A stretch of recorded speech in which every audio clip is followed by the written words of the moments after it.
출애굽기 21장 1절부터 6절 한 절씩 교독합니다. 네가 백성 앞에 세울 법규는 이러하니라.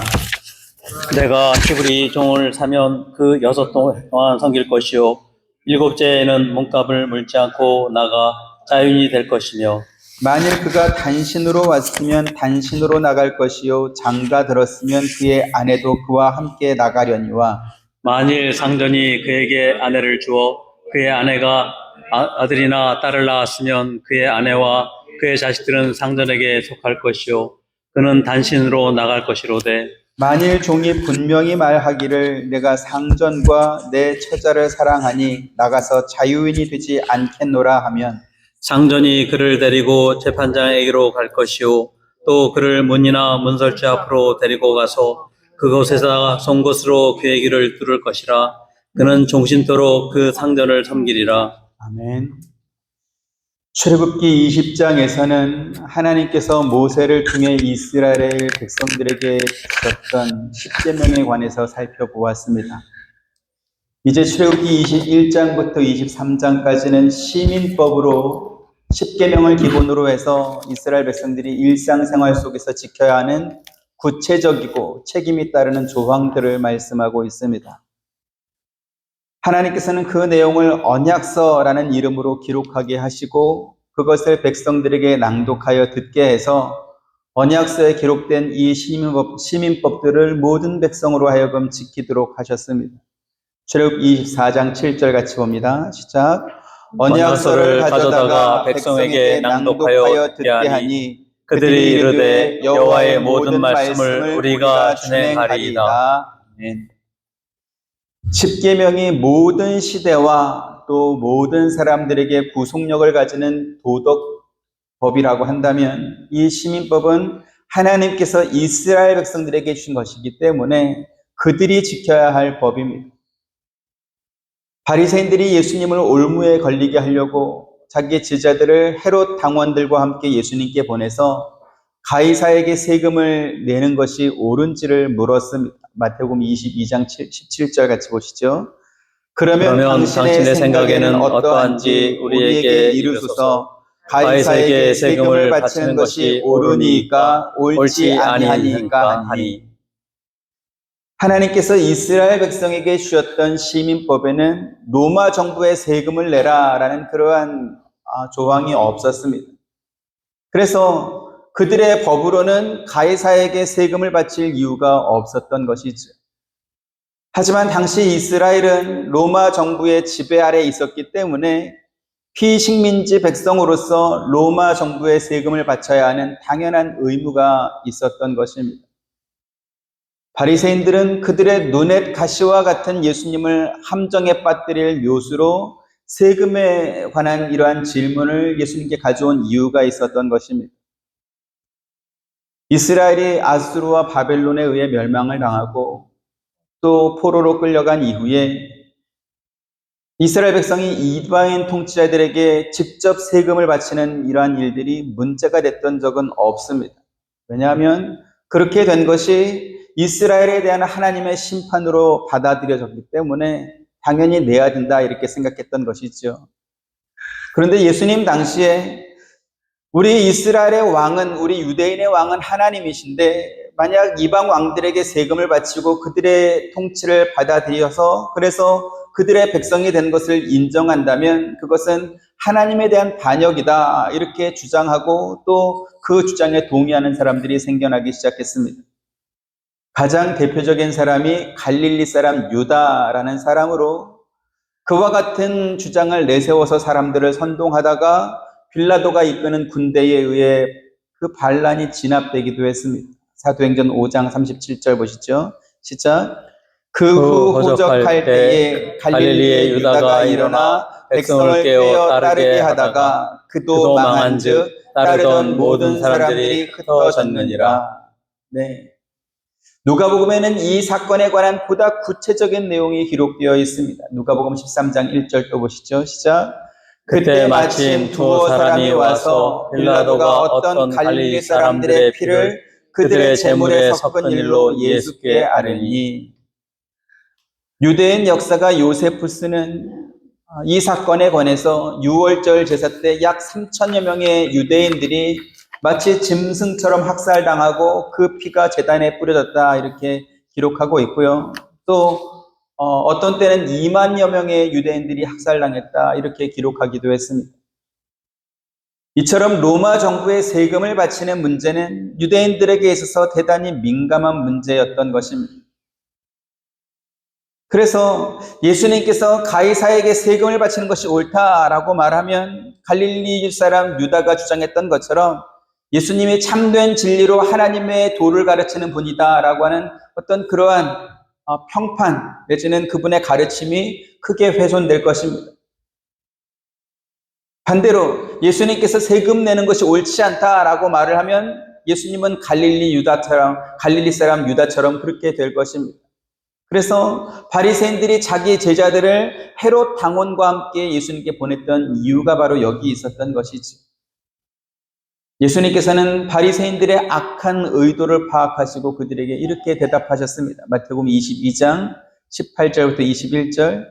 예수께서 그들의 악함을 아시고 이르시되 외식하는 자들아 어찌하여 나를 시험하느냐. 세금 낼 돈을 내게 보이라 하시니 대라니온 하나를 가져왔거늘 예수께서 말씀하시되 이 형상과 이 글이 누구의 것이냐. 이르되 가이사의 것이니이다. 이에 이르시되 그런즉 가이사의 것은 가이사에게 하나님의 것은 하나님께 바치라 하시니. 네. 예수님의 이 대답은 어느 시대 또 어느 나라에 살든지 사람들은 그들이 거주하는 나라의 시민법을 지키며 살아야 한다라는 것을 가르쳐 주는 것입니다. 기독교 선교사가 무슬림 전도를 위해서 이슬람권 나라에 들어가서 살게 된다면 선교하는 것을 제외하고 나머지는 그 나라가 정한 법을 지키며 사는 것, 그것이 바로 성경이 가르치는 삶인 것입니다. 하나님께서 이스라엘 백성에게 주신 이 시민법에는 다른 사람들을 어떻게 생각하고 또 어떻게 대하고 살아야 되는지에 관한 성경적인 기본 원리를 제공해 줍니다.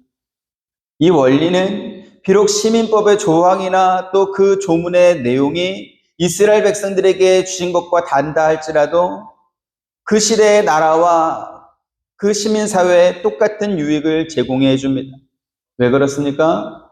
하나님께서 시민법으로 정해주신 이 원리가 약자를 보호하는 것에 대한 중요성을 제공하고 있기 때문이고 또 그 공동체가 그가 속한 공동체의 건강함과 공존을 추구하는 것이기 때문에 그렇습니다. 우리 기독교 신앙은 하나님과의 관계가 우선적이긴 하지만 그러나 마치 무당의 신내림을 받는 것처럼 하나님을 믿는 사람이 그 본인의 신앙생활만 잘하면 되는 것으로 끝나지 않습니다.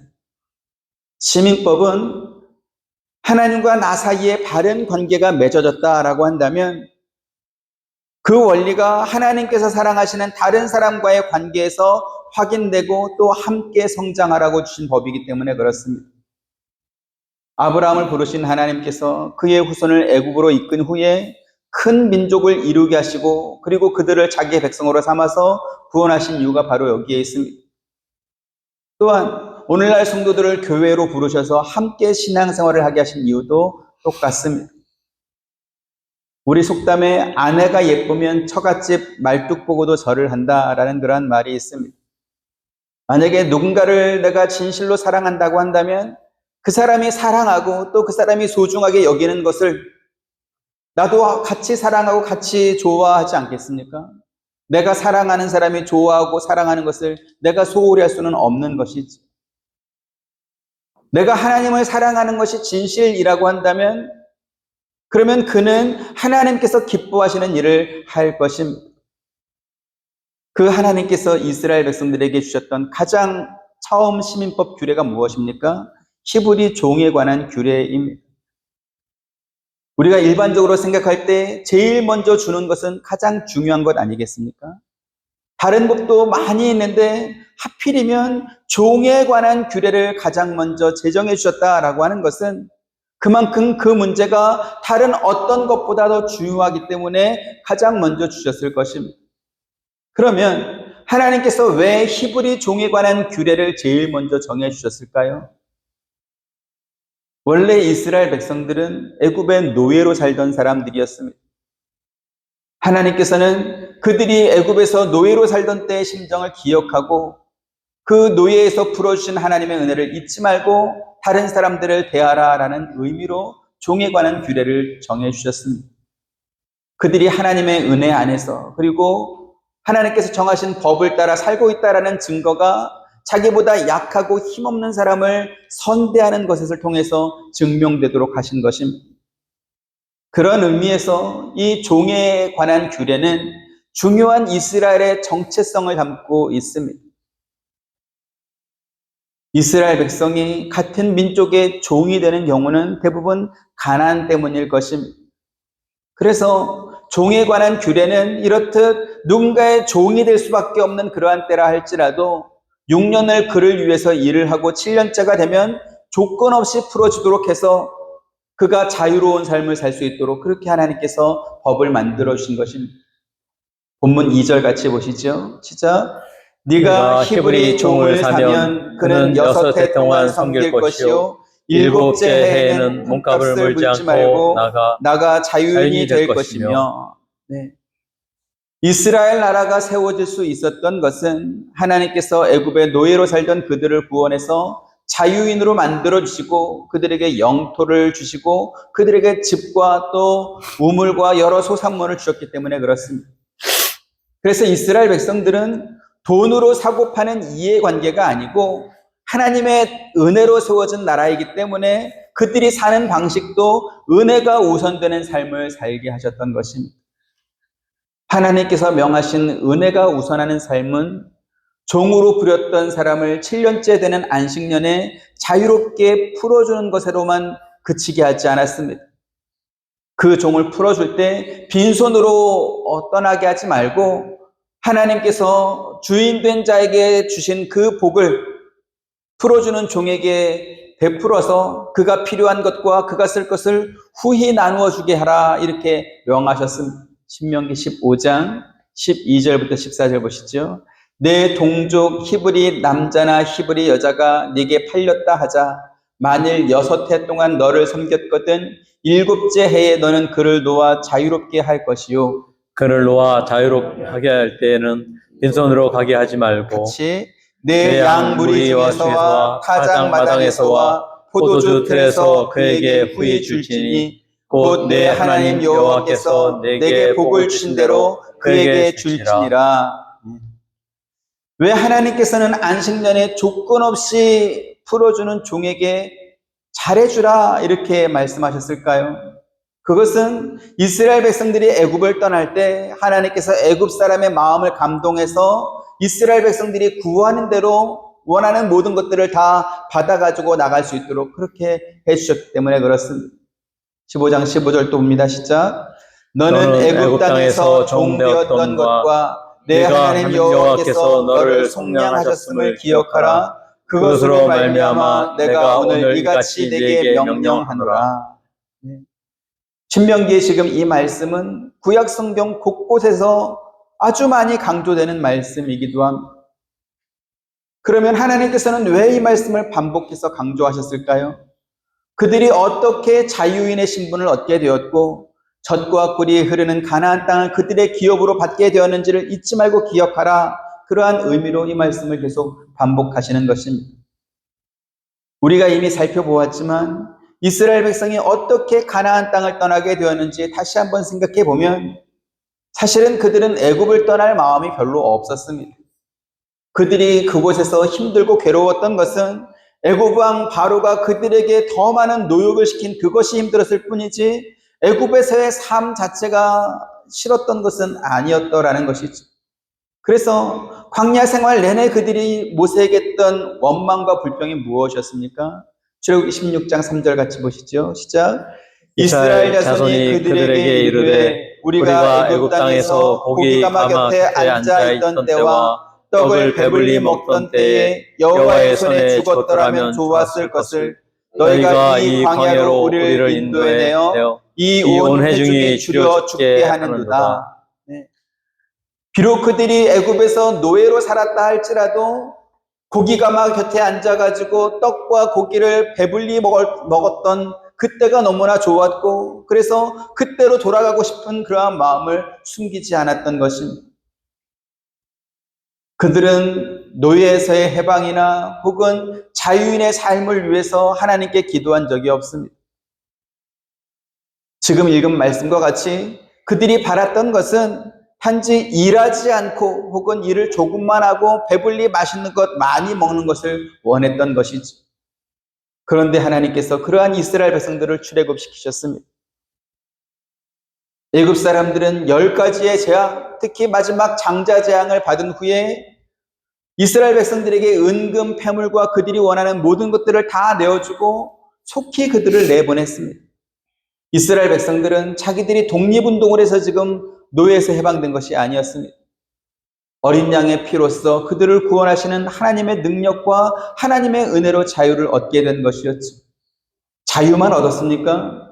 영토와 주권이 그들에게 함께 주어져서 이제는 그들이 사유재산을 이룰 수 있었고 오늘 우리가 읽은 본문 말씀과 같이 종도 부릴 수 있는 그러한 사람들이 되었습니다.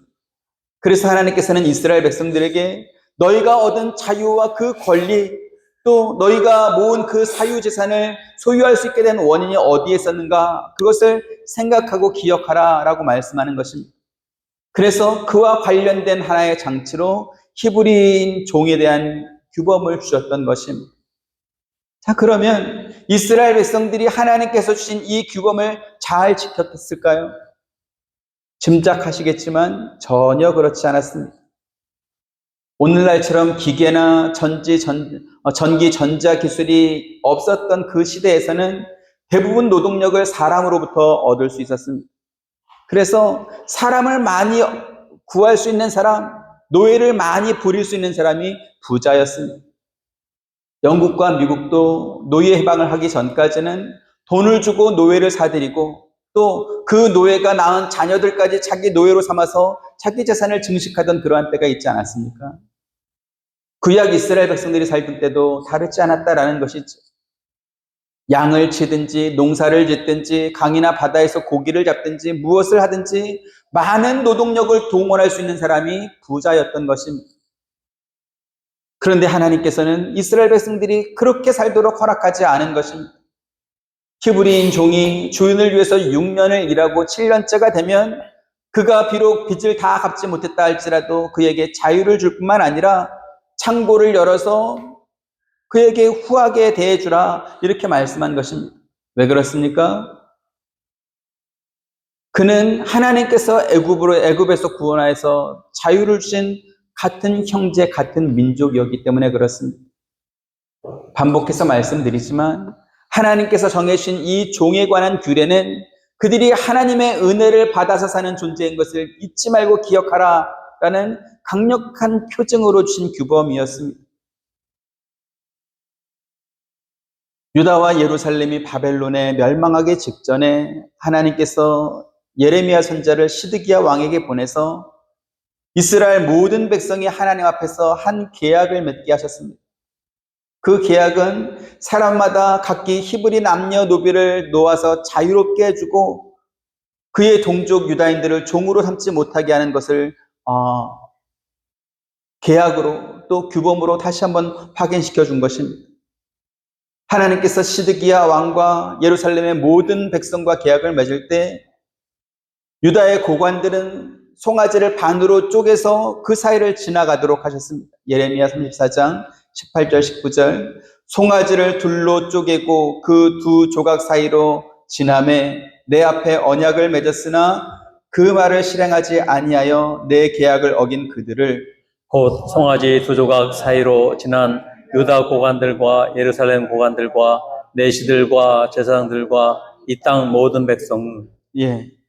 고대 사회에서 중요한 약속이나 계약을 맺을 때 짐승을 둘로 쪼개고 그 두 조각 사이로 지나가는 의식을 행하게 된다면 그 약속은 반드시 지켜야 되는 약속이었습니다. 만약에 어느 한쪽이 일방적으로 또는 부주의함으로 약속을 어겼다면 그 약속을 어긴 사람은 마치 그 쪼갠 고기처럼 그 짐승의 고기처럼 된다라는 것을 상징하는 그러한 의미를 담은 계약이기 때문에 그렇습니다. 자, 그러면 왜 하나님께서는 유다와 예루살렘의 모든 고관들과 내시들과 제사장들과 백성들을 그 쪼갠 고기 사이로 지나게 하는 그러한 계약을 맺었을까요? 그것은 오늘 우리가 읽은 본문 말씀과 같이 하나님께서 그들의 son조에게 똑같은 명령을 하셨지만 그들이 그 명령에 순종하지 않았고 귀를 기울이지 않았기 때문에 그렇습니다. 예레미야 34장 12절부터 14절. 그러므로 여호와의 말씀이 여호와께로부터 예레미야에게 임하니라 이르시되 이스라엘 하나님 여호와께서 이와 같이 말씀하시니라.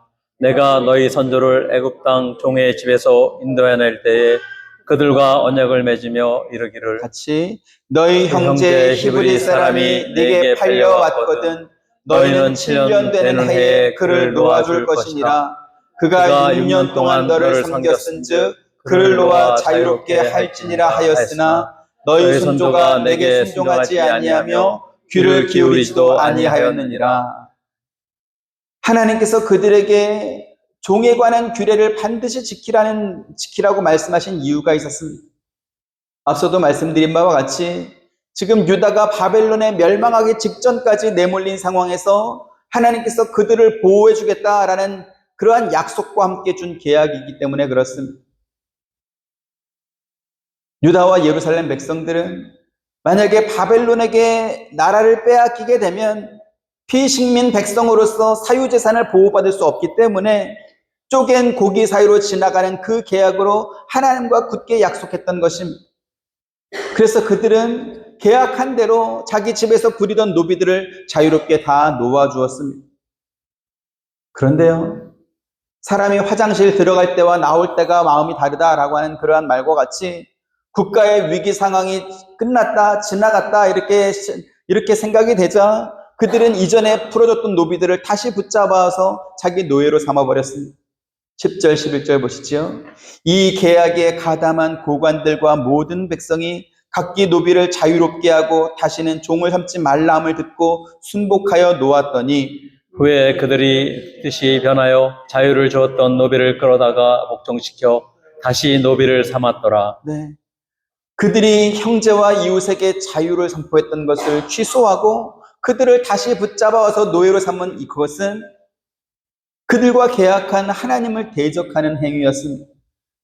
그래서 하나님께서는 그들이 하나님의 이름을 모독하고 하나님과 맺은 약속을 지키지 않은 것에 대해서 그들과 맺었던 계약과 같이 보응하겠다 그렇게 말씀하셨습니다. 34장 17절 또 20절부터 22절 봅니다.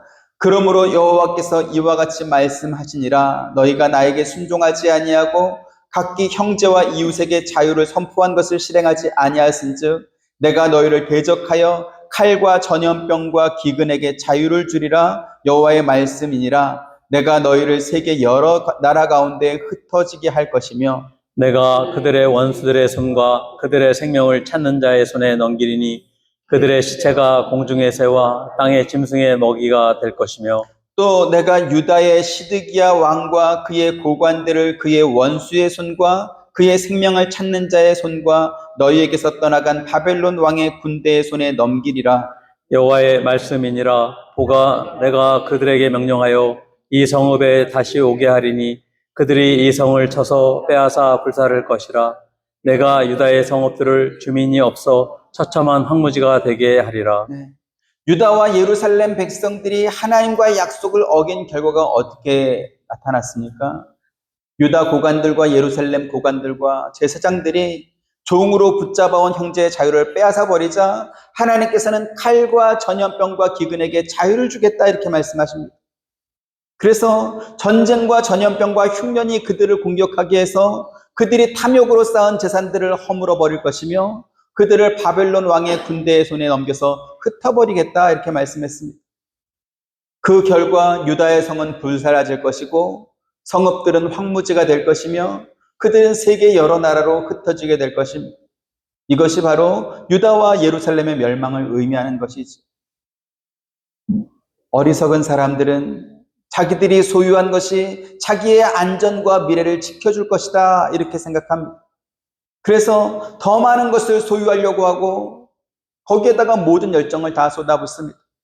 하지만 예수님께서는 그렇게 사는 부자들에게 너희는 어리석다 이렇게 말씀하고 있습니다. 누가복음 12장 18절부터 21절. 또 이르시되 내가 이렇게 하리라. 내 곡간을 헐고 더 크게 짓고 내 모든 곡식과 물건을 거기 쌓아두리라. 또 내가 내 영혼에게 이르되 영혼아 여러 해 쓸 물건을 많이 쌓아두었으니 평안히 쉬고 먹고 마시고 즐거워하자 하리라 하되 하나님은 이르시되 어리석은 자여 오늘 밤에 내 영혼을 도로 찾으리니 그러면 내 준비한 것이 누구의 것이 되겠느냐 하셨으니 자기를 위하여 재물을 쌓아두고 하나님께 대하여 부여하지 못한 자가 이와 같으니라. 네. 세상의 원리는 재산을 많이 모으고 높은 권력에 오르고 뛰어난 능력을 인정받아서 성공의 금자탑을 쌓아 올리는 사람들을 부러워하고 그들을 칭송합니다. 하지만 예수님께서는 네가 쌓은 성공의 탑이 아니고 하나님께 대해서 부유한 믿음을 가져야 된다 이렇게 가르쳐 주십니다. 그런 의미에서 종에 관한 규례는 스스로 형제의 종이 될 수밖에 없는 가난하고 약한 사람을 6년 동안 부려먹었으면 이제는 후히 풀어줘야 된다 그러한 뜻이 아닙니다. 비록 그가 주인과 종이라는 관계로 맺어졌지만 그것을 넘어서는 관계로 나아가야 된다라는 그러한 의미인 것입니다. 그러한 맥락에서 우리가 읽은 4절부터 6절에 기록된 말씀은 주인과 종의 관계를 넘어서는 즉 자유를 포기하고 스스로 그 주인의 종이 되기를 원하는 새로운 관계를 보여주고 있습니다. 4절부터 6절 말씀 보시죠. 만일 상전이 그에게 아내를 주어 그의 아내가 아들이나 딸을 낳았으면 그의 아내와 그의 자식들은 상전에게 속할 것이요 그는 단신으로 나갈 것이로되 만일 종이 분명히 말하기를 내가 상전과 내 처자를 사랑하니 나가서 자연이 되지 않겠노라 하면 같이 상전이 그를 데리고 재판장에게로 갈 것이요 또 그를 문이나 문설주 앞으로 데리고 가서 그것에다가 송곳으로 그의 귀를 뚫을 것이라. 그는 종신토록 그 상전을 섬기리라. 아멘. 상전이 종에게 아내를 주었다라고 하는 것은 주인이 그 종에게 선대했다, 선하게 대했다라는 것입니다. 물론 법의 규정으로만 보면 주인이 종에게 아내를 주었다 할지라도 7년째 안식년 되는 해에 남종이 떠나더라도 여종과 그가 낳은 자식은 여전히 주인의 손으로 남게 됩니다. 하지만 히브리인 남자종을 최대로 부릴 수 있는 기간이 6년으로 제한된다라고 한다면 6년 뒤에 내보낼 그 사람에게 자기 여종을 주어서 결혼시킬 이유가 전혀 없습니다. 앞서도 말씀드린 바와 같이 고대 사회는 사람의 노동력이 가장 큰 재산이었습니다. 그렇다면 자기 여종이 많은 자식을 낳는 것이 주인에게는 큰 이익이 되는 것 아니겠습니까? 그런데 6년 뒤에 떠날 사람에게 자기 여종을 주어서 1명 내지 2명 정도 아이만 낳게 된다면 주인에게는 큰 손해가 되는 것이고 또 남겨진 여종과 자식에게도 해가 될 일일 것입니다. 그래서 만일 종이 분명히 말하기를 내가 상전과 내 처자를 사랑하니 나가서 자유인이 되지 않겠노라 하면이라고 한 이 5절 말씀이 대단히 중요합니다. 지금 이 말을 하는 사람, 이 종은 7년째 안식년이 되었을 때 누군가의 종이 아니라 법적으로 자유인이 될 수 있는 그러한 사람이지. 하지만 그가 자기 처와 자식을 사랑할 뿐만 아니라 자기에게 아내를 준 그 상전을 사랑해서 자유인이 될 기회를 스스로 포기하고 내가 일평생 주인과 함께 살겠다 이렇게 선포하는 것입니다. 이때 주인은 그 사람을 재판장에 데리고 가서 그의 다짐, 그의 생각을 다시 한번 재판장 앞에서 확인을 받은 후에 그를 문이나 문설주로 세우고 귀를 뚫어가지고 평생이 그 주인의 소유가 되게 했습니다. 이때 주인의 소유가 된 이 종은 억압받는 종, 붙들린 종이 아니고요. 주인을 사랑해서 기쁨으로 섬기는 자유로운 종이 되는 것입니다. 하지만 이스라엘 백성들은 이러한 자유를 종들에게 준 적이 없을 뿐만 아니라 또 자발적으로 주인을 사랑해서 스스로 자기 귀를 뚫어가지고 종신토록 종이 되었다 이러한 기록이 성경에는 없습니다. 하나님께서 언약서에 기록해서 반드시 지키도록 한 이 규정한 이 시민법으로 그 규정을 주셨지만 구약 성경 어디에도 이스라엘 백성들이 이 법을 지켰다라는 말씀이 없는 것이죠. 그런데요, 스스로 종신토록 종이 되는 이 종을 예수님께서 지키셨습니다. 빌립보서 2장 5절부터 8절 봅니다. 너희 안에 이 마음을 품으라. 곧 그리스도 예수의 마음이니 그는 근본 하나님의 본체시나 하나님과 동등됨을 취할 것으로 여기지 아니하시고 오히려 자기를 비워 종의 형체를 가지사 사람들과 같이 되셨고 사람의 모양으로 나타나사 자기를 낮추시고 죽기까지 복종하셨으니 곧 십자가에 죽으심이라. 예수님은 원래 하나님의 모습을 지니고 계셨지만 하나님과 동등되려고 하지 않으시고 하늘 영광 자리를 스스로 버리고 종의 모습으로 세상에 오셨습니다. 예수님은 귀를 뚫는 정도가 아니고요. 손과 발에 못이 박히고 양 옆구리에 창이 찔려서 온몸에 물과 피를 다 쏟아내는 것으로 하나님의 뜻에 순종하셨습니다. 아무리 주인을 사랑하는 종이라 할지라도 주인의 뜻에 순종해서 이렇게 비참한 죽음까지 당하는 사람은 없을 것입니다. 하지만 예수님께서는 스스로 종이 된 것뿐만 아니라 저주의 십자가에 매달려 모든 수치와 조롱을 당하시고 비참한 죽음의 자리에까지 순종하셨습니다. 왜 그렇습니까? 하나님을 사랑하셨기 때문이고 그 하나님께서 사랑하셔서 예수님께 맡기신 하나님의 백성 곧 자기 양떼를 위해서 자기 목숨까지 내놓으신 것입니다. 요한복음 10장 11절 같이 보시죠. 시작. 나는 선한 목자라 선한 목자는 양들을 위하여 목숨을 버리거니와. 주인을 사랑하는 종은 주인과 함께하기 위해서 자기 자유를 스스로 포기합니다.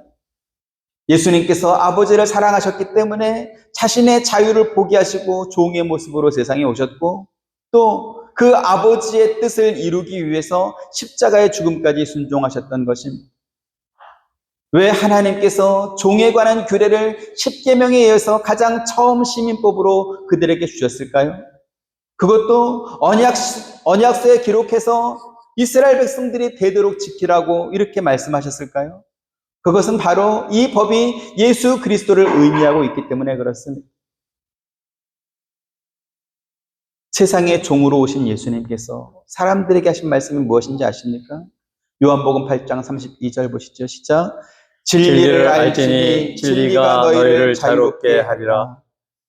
누군가에게 자유를 줄 수 있으려면 그 말을 하는 사람이 자유인이어야 할 뿐만 아니라 누군가에게 자유를 줄 수 있는 권한이나 능력이 있는 사람이어야 합니다. 그런데 종으로 오신 예수님께서 어떻게 사람들에게 자유를 줄 수 있겠습니까? 그래서 사람들이 예수님께 물었습니다. 33절 같이 보시죠. 그들이 대답하되 우리가 아브라함의 자손이라 남의 종이 된 적이 없거늘 어찌하여 우리가 자유롭게 되리라 하느냐. 자기의 신분이 종인 것을 알아야 7년째 되는 안식년을 기다리든지 아니면 좋은 주인과 평생 함께하기 위해서 종으로 계속 살기를 원하는 마음으로 귀를 뚫든지 하지 않겠습니까? 그런데 자신의 신분이 종인 것을 모르면 그 뒤의 일도 기대할 수 없는 것입니다. 34절, 36절 또 봅니다. 예수께서 대답하시되 진실로 진실로 너희에게 이르노니 죄를 범하는 자마다 죄의 종이라. 종은 영원히 집에 거하지 못하되 아들은 영원히 거하나니. 같이 그러므로 아들이 너희를 자유롭게 하면 너희가 참으로 자유로우리라. 선악과를 따먹고 죄 범한 아담과 하와의 후손은 모두 죄의 종으로 태어났습니다. 종의 자식은 본인이 원하든 원하지 않든 혹은 자기가 종인 것을 알았든 몰랐든 종입니다. 예수님께서 죄를 범하는 자마다 죄의 종이라고 말씀하신 이유가 여기에 있습니다. 하지만 문제는 뭡니까? 우리가 아브라함의 자손이라 남의 종이 된 적이 없다라고 하면서 예수님의 말을 들었던 사람들이 예수님께 따져 물었다라는 것이죠. 죄의 종으로 살고 있으면서 또 본인이 자유인이다 이렇게 생각하고 있기 때문에 그들은 참 자유인이 되어야 되는 그 이유조차 알지 못한 채 살고 있었던 것입니다. 그래서 예수님께서 뭐라고 하시죠?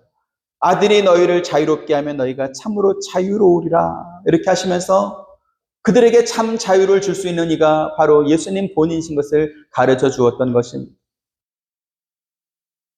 그런데요, 기독교 신앙의 원리는 참 희한합니다. 그리스도를 통해서 자유를 얻으면 그 자유를 마음껏 누리며 사는 것이 아니고 이제 그 받은 자유를 사용해서 다시 그리스도의 종이 되어 사는 것을 기뻐한다라 하는 것입니다. 고린도서 7장 22절부터 24절 봅니다. 주 안에서 부르심을 받은 자는 종이라도 주께 속한 자유인이요 또 그와 같이 자유인으로 있을 때에 부르심을 받은 자는 그리스도의 종이니라. 너희는 값으로 사신 것이니 사람들의 종이 되지 말라. 같이 형제들아 너희는 각각 부르심을 받은 그대로 하나님과 함께 거하라. 죄의 종이었던 우리가 예수 그리스도를 말미암아 이제는 그리스도께 속한 자유인이 되었습니다. 그런데 그 자유는 예수 그리스도께서 죄의 값을 십자가 위에서 지급하고 얻은 자유입니다. 그래서 바울이 뭐라고 하죠?